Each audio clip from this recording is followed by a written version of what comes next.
Hello everybody and welcome back to some more League of Lore. This time around we're talking about something a bit different. This time we're going to be talking about the League of Legends itself. What is the League of Legends? Well, the League of Legends is an organization created to mediate the political conflicts in Valorant. And the reason it was created was because of something known as the Rune Wars. Until only 20 years ago, Runeterra was on a collision course with disaster. As quickly as Runeterra's denizens would band together in ancient times as tribes, opposing tribes would war to settle their disputes. The thing is, no matter the era, the preferred choice of warfare has always been magical.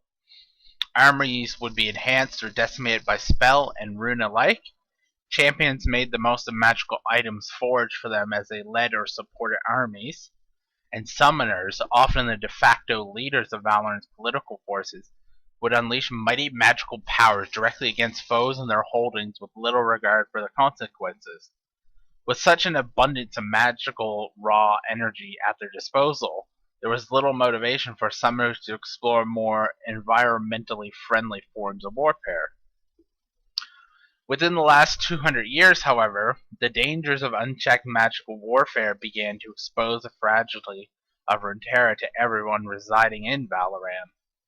The last two Rune Wars drastically altered the geophysical landscape of Valorant, even after magical energy was focused on restoring it. Violent earthquakes and horrific magically fueled storms made life on Valorant challenging, even before factoring in the horror of warfare on the populace. It was theorized that another unchecked Rune War would tear the world asunder. As a direct response to the world's growing physical and political instability, Valorant's key magicians, including many powerful summoners, came to the conclusion that conflicts needed to be resolved in a controllable and systematic way. They formed an organization called the League of Legends, whose purpose was to oversee the orderly resolution of political conflict in Valorant. Hosting the Institute of War, the League would be given the authority by Valorant's political entities to govern the outcomes of the organized conflict they would administer. The League resolved that all major political conflict would be settled through the use of specifically prepared arenas, strategically located throughout Valorant. Summoners representing a particular political allegiance would call forth a champion. The champion, leading mindless minions generated by novice summoners manipulating a nexus, would fight to achieve the objective of the arena they were in. The most common victory condition of a battle arena would be to destroy the opposing faction's nexus.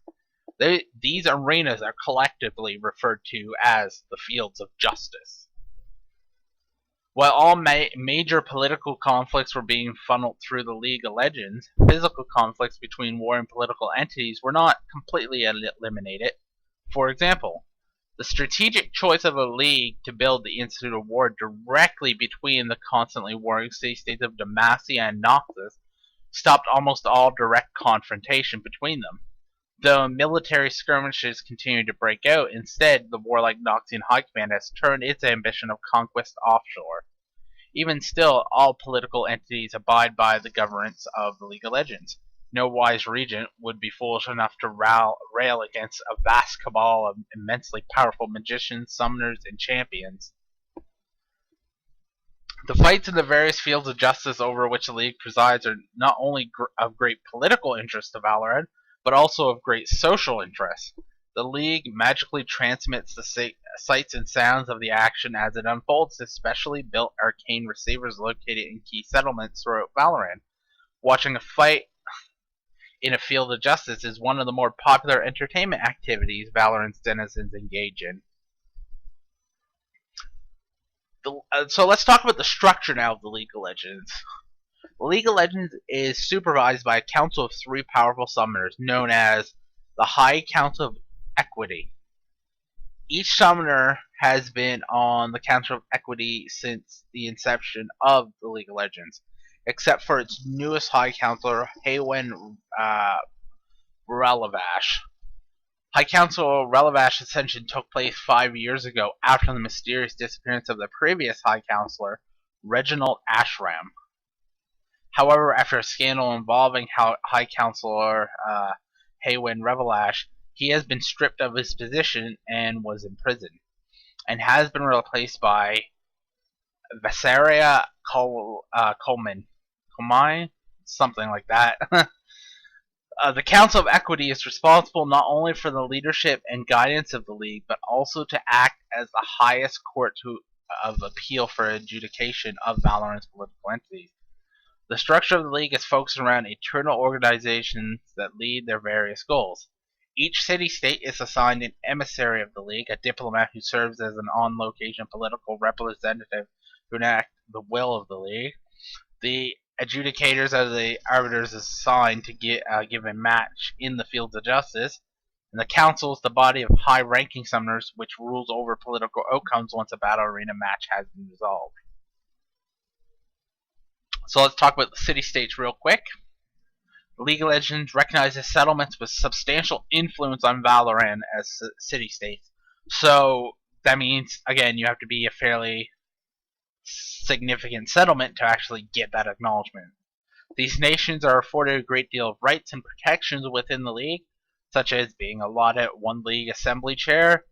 The chosen emissary is entitled to reside at the Institute of War and cast votes in League assemblies on their city-state's behalf. They may also appeal to the League for general arbitration of political affairs. Any settlement can apply for membership in the League and ascend to city-state status. However, it must fulfill certain League requirements. Settlement's population must be of a sufficient size, it must have a defined governmental structure, and it must have a means to police itself. There are currently 8 city-states recognized by the League, that is Vandal City, home of the Yordles, Bilgewater, a pirate town, Demacia, one of the major city-states, Kreljord, which is the frozen clans of the north, Ionia, which is this magical island place, which is pretty cool, Noxus, again, one of the major city-states, the more evil, if you will, or morally gray, Piltover, which is the place known as, what's the title? The City of Progress. Basically, they do a lot of science, basically. And then we have Zon, finally, which is another morally grayish place. So, on top of that, the League also has various champions that interact with them or have special privileges, etc. First off, I'm going to talk about some of the champions that are actually in the League against their will. First off, we have Brand the Burning Vengeance. Brand is caged within a circle of light in the League and kept prisoner because he sought to burn down Valorant. Then we have Cho'gath the Terror of the Void. He is confined by summoner magic because, well, he showed up on Valorant and tried to eat it. We have Fiddlesticks the Harbinger of Doom. Now, Fiddlesticks' situation is a bit different, and I'm not going to go with it too much right now because I want to save it. But basically, right now he's just sealed within a dark chamber and has been given the title Executioner. Next we have Kog'maw, the Moth of the Abyss.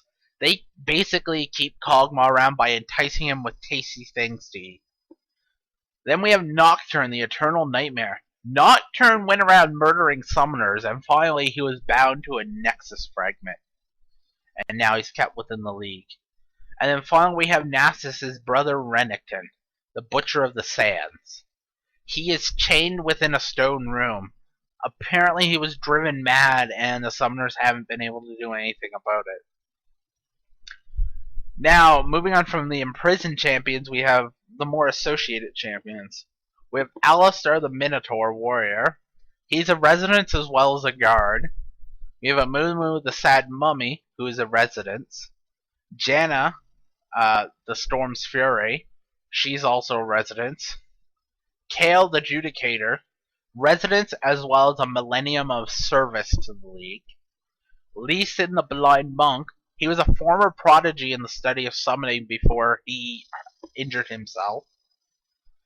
Then we have Malphite, the Shard of the Monolith. He meditates within the caverns of the League of Legends. We have Maokai the Twisted Treant. He struck a deal with the League to fight in exchange for being deanimated. We have Nasus, the curator of the Sands. He is a curator and librarian of the Institute's archives.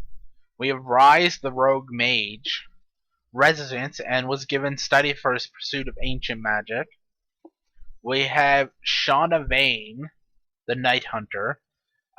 She seeks to purge the League of Legends of its evildoers. We have Zareth, the Magus Ascendant. He's a resident, and he offered his service to the Summoners. And then we have Zillion, the Chrono Keeper. He's a resident and developed the spell of the temporal stasis bubble, which is basically what they used in one of their major conflicts, and I will discuss that as well later. He also is seeking a cure for his chronodysplasia, which has to do with him not being in time correctly, essentially. It's hard to explain. Anyways, this has been my discussion of the League of Legends as an organization, and I hope you enjoyed it, and I will see you all next time.